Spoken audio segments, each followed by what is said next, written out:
Il nous faut une vision plus claire de Jésus, une intelligence plus parfaite de la valeur des réalités éternelles. Il faut que la beauté de la sainteté remplisse le cœur des enfants de Dieu.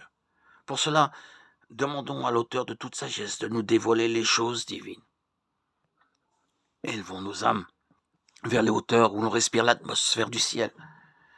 Vivons si près de Dieu qu'à chaque épreuve inattendue, nos pensées se tournent vers lui aussi naturellement que la fleur vers le soleil. Plaçons constamment devant Dieu nos besoins, nos joies, nos tristesses, nos soucis et nos craintes. Nous ne le fatiguerons pas. Nous ne pourrons jamais le lasser. Celui qui compte les cheveux de notre tête n'est pas indifférent aux besoins de ses enfants. Le Seigneur est plein de miséricorde et de compassion. Jacques 5, 11.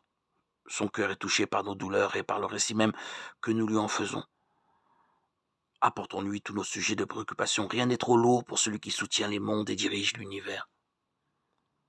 Rien de ce qui touche à notre paix ne lui est indifférent. Il n'est pas dans notre vie quotidienne de chapitres trop sombres pour qu'il en prenne connaissance, ni de problèmes si troublants qu'il n'en trouve la solution. Nulle calamité ne fond sur la moindre de ses enfants. Nulle angoisse ne torture son âme, nulle joie ne le ranime, nulle prière sincère ne monte de ses lèvres sans que notre Père Céleste y soit attentif et y prenne un intérêt immédiat. Il guérit ceux qui ont le cœur brisé et il pense leurs blessures. Psaume 147, 3.